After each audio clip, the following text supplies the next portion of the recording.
So a few weeks ago, we talked about how Spider-Man 4 might be cooked. Thank you all for the support on that video, by the way. Really appreciate every single one of you guys. Yes, sir. And to kind of sum up that video quickly, essentially, Sony has been releasing these low-bar villain, but not really villain movies where instead of the typical villain they're rather anti-heroes. Yeah, I don't know. No one knows what the fuck they're doing over there. Really? Anyway, they've pretty much been flopping other than like the Venom movies, but those are only selling because, you know, Venom by himself sells and he's never had a movie before. Whereas Morbius didn't do well by itself, flopping twice after being re-released in theaters, then Madam Web happened, and it's just a mess. So Sony has been losing money in box office profits, so they want another billion-dollar movie and want Spider-Man 4 to be multiverse and stuff. And I mean, like, they probably argued to Marvel, hey, I mean, you're doing the multiverse saga, why not do another multiverse movie anyway? But Sony's just too retarded and does not realize the fans don't really want another multiverse Spider-Man movie, not yet anyway. We have Spider-Verse, the animated ones, and No Way Home just came out. Like, it hasn't even been 5 years since that film released yet. On top of that, we have Beyond the Spider-Verse coming out, so I don't know, I'd say we're satisfied on the multiverse Spider-Man stories for now. And of course, you know, Marvel wants to do the more grounded story approach, which pretty much is what most people want. So Marvel and Sony just could not seem to come to an agreement on what they should do. And as well, Sony wants John Watts to return to direct Spider-Man 4, but Marvel wants to search for a new director. So to put it simply, we all figured, okay, if John Watts returns for Spider-Man 4, Spider-Man 4 is cooked. Whereas if a new director is chosen,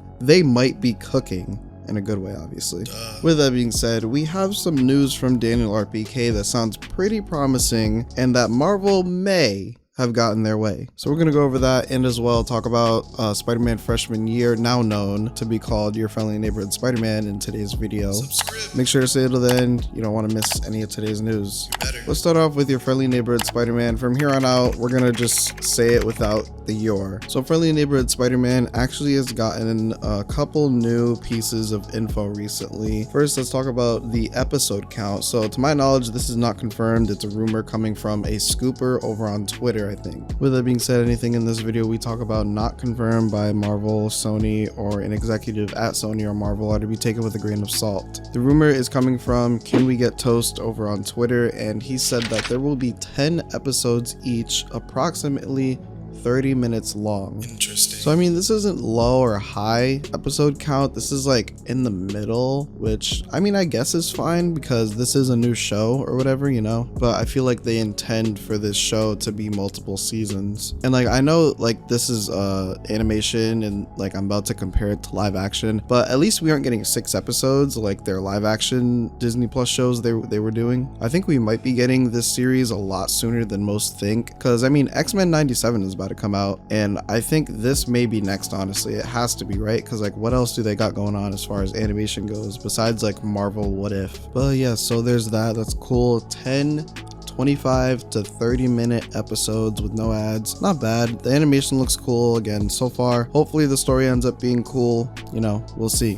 One more thing about Friendly Neighborhood Spider-Man before we move on to Spider-Man 4 is we actually got a brand new logo for it since they did change the title. Pretty much, honestly, it's the same logo. The only difference is they changed the name. So yeah, this logo, cool, you know, not really too much new to go over here. So now we can get into the Spider-Man 4 news. As we previously said in the beginning of the video, Marvel and Sony have been in a civil war of sorts, so to speak, over what should happen regarding the next Spider-Man film, MCU Spider-Man 4, starring Tom Holland. From reports over the last couple months, we have been hearing essentially Marvel, aka Kevin Feige, and Tom Holland have been fighting Sony on what the movie should be about and who's directing it, the story, pretty much everything regarding this film. But now we actually have gotten a new scoop from Daniel RPK regarding what exactly is going on as far as who will be directing MCU Spider-Man 4. Daniel RPK has said that Marvel/Sony are currently looking for a new director for Spider-Man 4. So this pretty much means that it sounds like Kevin Feige has finally won the battle and has convinced Sony to not bring back John Watts. We won!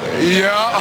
Pop a bottle, take a cart rip, puff the blunt, hit the water pipe, because I don't know if I could say bong on YouTube. Whatever you use or prefer, as long as you're of age and it being safe, because boys, it looks like we won. Let's go. Spider-Man 4 is gonna be grounded. And I mean, like, here's my take on this. We can definitely have a new director take a stab at making a Spider-Man movie, you know? Because, like, personally, I'm really glad they're bringing John Watts back. Nothing against Watts. I just feel like after No Way Home, Peter is in a new era of life. He's graduated high school. He's going to college. He's out in the real world. He has an apartment. He's got to find a job to keep that apartment. He's all alone by himself. He has no one. This is the perfect chance to bring in someone new to direct this story. They're gonna cook up, you know? Especially since they left the story at a point where they can literally do anything. There's so many options. There's so many villains to choose from, so many side characters to choose from. I hope they don't weigh in too much on not doing what's been done previously, but also doing new stuff, you know what I mean? Because, like, I mean, like, all right, like, honestly, I would not mind seeing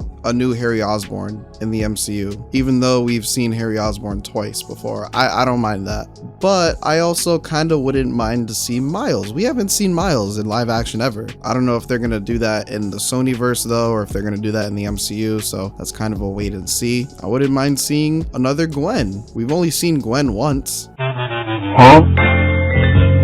Though it's probably likely MJ is going to return. Zendaya's MJ. Or what about Black Cat? That would honestly be a power move as far as like the story or whatever, especially where Peter's at right now, because Black Cat, Felicia Hardy, is very like loves Spider-Man, anti Peter Parker, and likely where he's gonna be at when Spider-Man 4 picks up is like probably still very alone, probably just started college or some shit, or maybe he's been in college for a year and he's just been focusing on Spider-Man. Fuck everything else Peter Parker has going on. I think we should get a new Doc Ock and new Sandman MCU variants throughout this new trilogy at some point for sure. And Doc Ock could be like this Peter's arch nemesis, maybe on like Green Goblin level, so that he has his own arch nemesis, you know what I mean? Or maybe Hobgoblin, preferably not played by Jacob Batalon. No offense to him or anything. That's just my preference anyway. I really want to see them do the Spot. I hope somewhere throughout this trilogy they introduce the Spot as a villain. Live action Spot would go absolutely fucking stupid. He was pretty good in Across the Spider-Verse, and I'm pretty sure he'll be even better in Beyond the Spider-Verse. So I'm really hoping they do a live action Spot. That'd be so cool to see. So what do you think of all this? Do you wish Friendly Neighborhood Spider-Man had more episodes, or do you think 10 episodes is enough for a first season? And as well, are you excited or disappointed that Sony/Marvel are looking for a new director for MCU Spider-Man 4? With that being said, I want to hear your opinion, so make sure to comment down below so I can interact with you in the comments. Thank you for taking time out of your day to click on this video. If you're new to the channel, I usually try my best to cover confirmations, rumors, leaks regarding Spider-Man media, and whatever else I'm interested in. So if that's what you're interested in, hit the subscribe button. We're now on the road to 6K. Don't forget to leave a like if you enjoyed this video, and to check out my last upload at the top left. Hope you have had a good day and that you enjoyed the video. Until next time.